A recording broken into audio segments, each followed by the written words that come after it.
Bonjour Marielle, ravi de t'avoir avec nous. Donc, nous sommes avec Marielle, directrice générale du Château La Conseillante à Pomerol.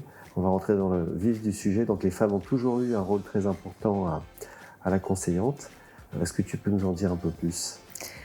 Oui, merci Anthony de m'accueillir.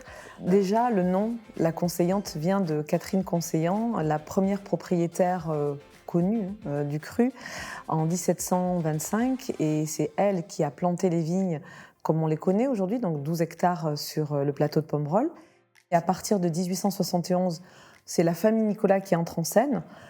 Jusqu'aujourd'hui, on est sur 5 générations, bientôt du coup la sixième est en route.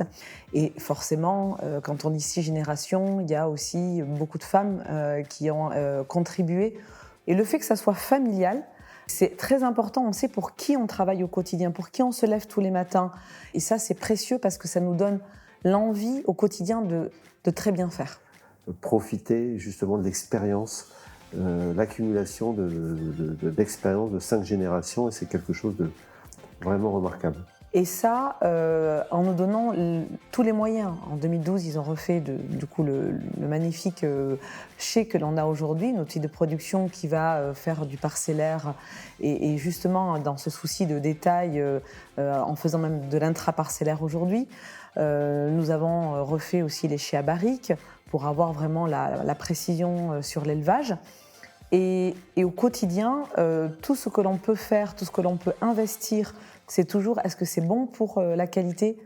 Allons-y, faisons-le. D'accord, donc la Conseillante, c'est une petite pépite, entourée de voisins très prestigieux, avec une mosaïque de terroirs qui entraîne cette, je dirais, cette complexité, ce style. Est-ce que tu peux nous en dire un petit peu plus ? Oui, nous avons 12 hectares sur le plateau de Pomerol. Donc, rien que le mot plateau de Pomerol, moi, ça me fait personnellement rêver parce que c'est un microclimat et puis un terroir fabuleux. Et cette mosaïque de terroir entre l'argile du plateau, la veine argileuse du plateau de Pomerol et les graves qui courent jusqu'à Saint-Émilion font qu'effectivement, nous avons actuellement planté 3 cépages, 2 en production, le Merlot et le Cabernet Franc, et qui produisent aujourd'hui des vins, pour moi, assez magiques. Et ce n'est pas qu'aujourd'hui, puisque dans l'histoire de la Conseillante, il y a eu des millésimes mythiques, avec des bouteilles comme 47 ou 90, même 85, qui sont encore aujourd'hui dégustées et qui sont, on va dire, iconiques. C'est ça qui fait qu'aujourd'hui, la Conseillante est iconique, c'est qu'elle a produit dans son passé, des vins qui aujourd'hui émerveillent encore les gens. Alors, tout en respectant évidemment les anciennes générations, les vins sont extraordinaires depuis de nombreuses années, mais c'est vrai qu'aujourd'hui on sent une précision, une finesse, un grain de tanin rarement atteint à la Conseillante, et ça va se traduire dans ce millésime 2017 que tu as choisi pour la dégustation. Alors est-ce qu'on peut un petit peu parler de ce millésime ? Alors, ce millésime est un millésime, et peut-être le millésime qui a eu le moins de succès, dans le sens où c'était pour Bordeaux, un millésime qui arrivait après 15 et 16 déjà, et puis il y a eu Allez, entre oui. 15, 16 et 18, 19, 20, et puis tous les grands millésimes que l'on a pu faire depuis. Et c'est surtout que ça a été le premier millésime depuis 91 avec un phénomène de gel à Bordeaux qui a touché beaucoup d'appellations. Donc les journalistes sont arrivés aussi en accueillant ce millésime un peu, on va dire, difficilement, parce que beaucoup de propriétés ont été marquées par des pertes de récolte assez importantes. Donc il est mal parti à cause de ça. Mais à côté de ça, c'est un millésime qui est délicieux.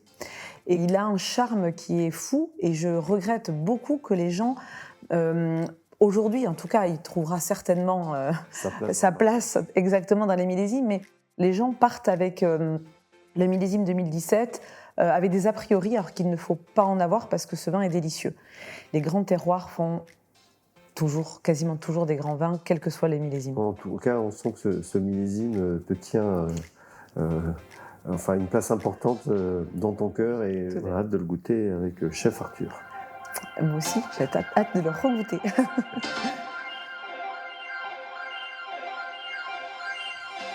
Bonjour. Bonjour. Arthur.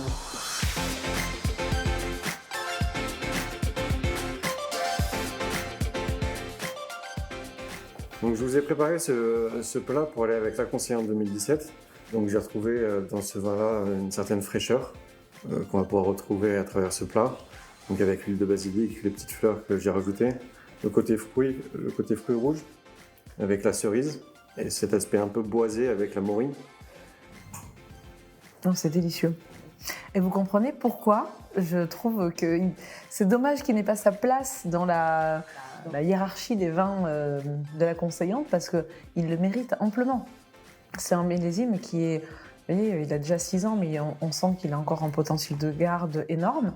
Et il est hyper bien structuré. C'est un vin qui est élégant, qui a une trame tannique très, très soyeuse. C'est un vin très racé, oui.